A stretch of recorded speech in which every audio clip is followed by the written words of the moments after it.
มาถึงเมื่อไหร่แกนะพี่น้องเอ้ยได้หรอเวลานี้ก็ปุ๋ยนะแล้วพอลานเคยดูน้องใจเอากิ่งเฉย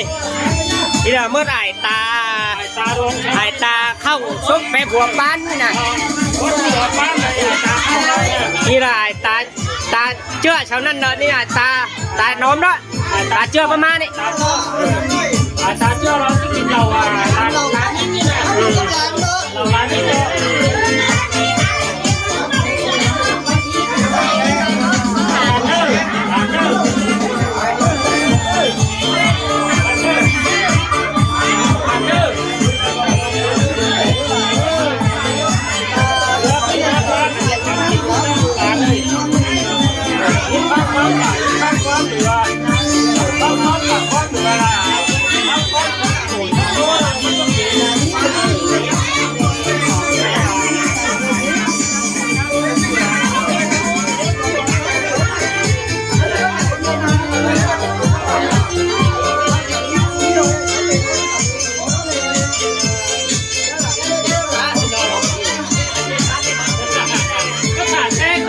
ไปบ้านอื่นมากว่า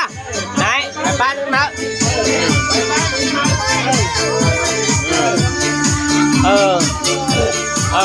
มาป้าไหนตาหล่าอีนะ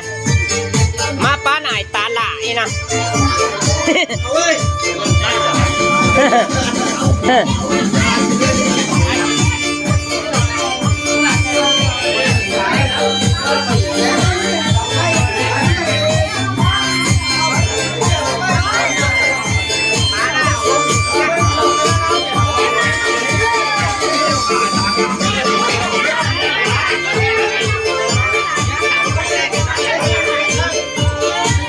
น้อยสิเก่าผัวปัดเอาผัวพี่น้องเอ้ยน้องกายขนาดประจักษ์บ้าหน่อยเนี่ย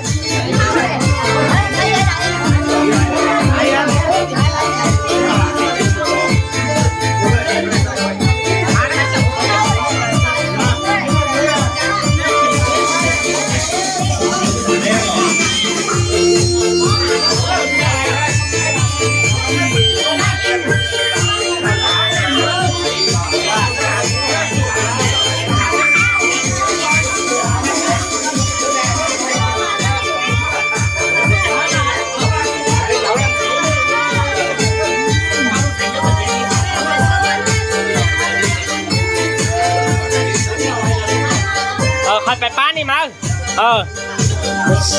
มาป้านี่มาเมื่อไหร่ตายมาเด้อก็ไปออกก็ไปที่นั่น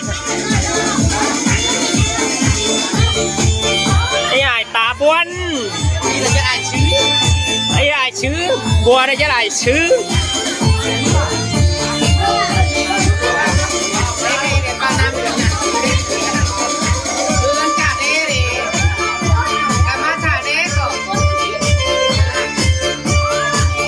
เอาไว้ใครนะ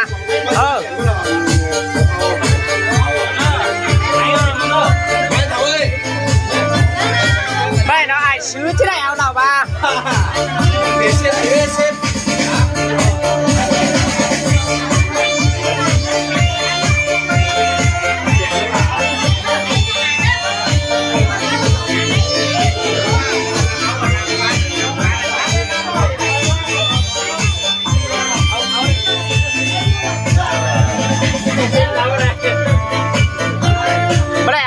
ซื้อแล้วก็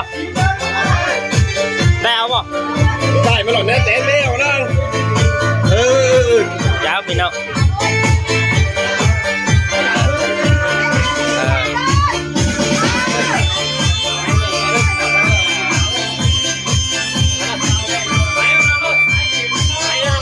ใครไปปั้นนะปั้นน้ำเอาได้ละ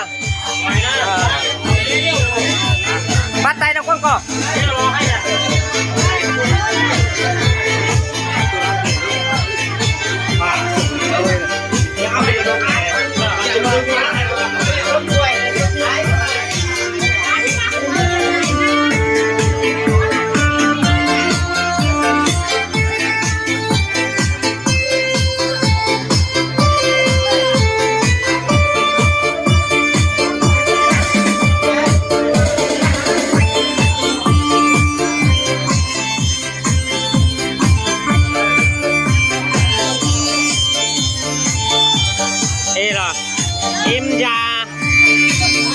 เอ็มนายเสือลายเนอะพี่น้องเนอะกินเอ็มยาเสือรถลำเอ็มนายเสือลายเอ็มนายน้องบัวเลยพี่น้องเลยเป็นเมียน้องใจอะไรเนี่ยนี่ดอกแม่ลานนี่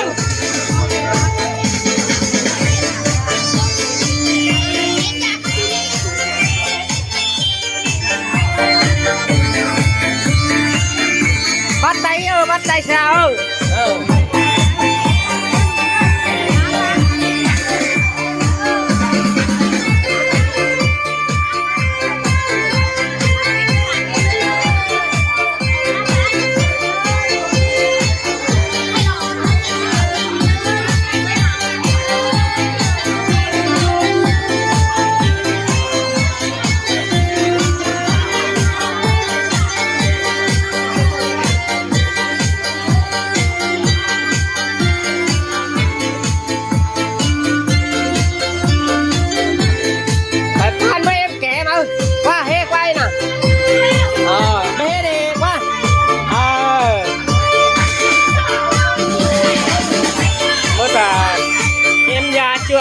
chưa ruang ăn đó đâu nè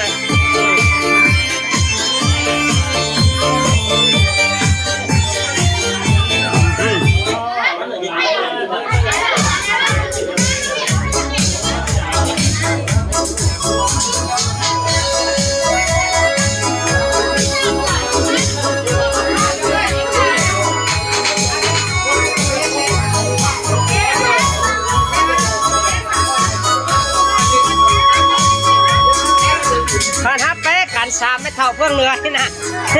เชื่อนะ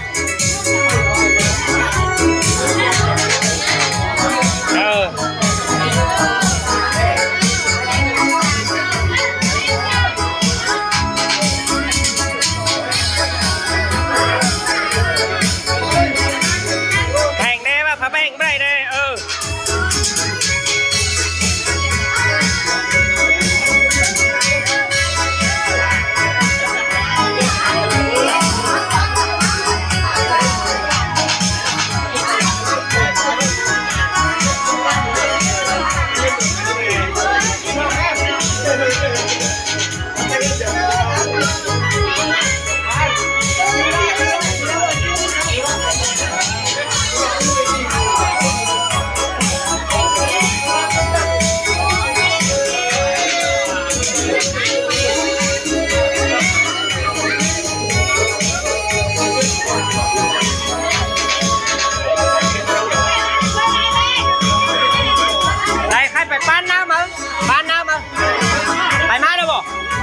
ไปเครื่องไหมเพชรเขาไหมไปเครื่องมา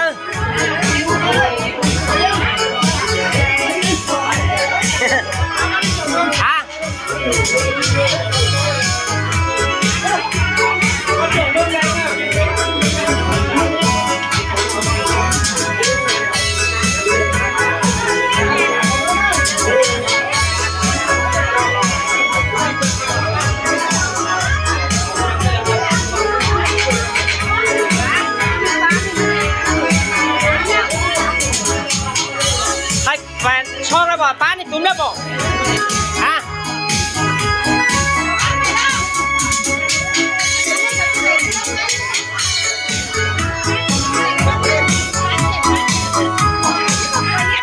ไปเช้าเช้าเลยมันเอาฟอร์เมียน้อยไปอ่านกันดิ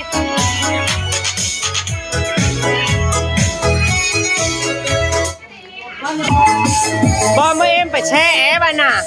คืนห้านควงแท้ไปเลยชาเดมเอ็ม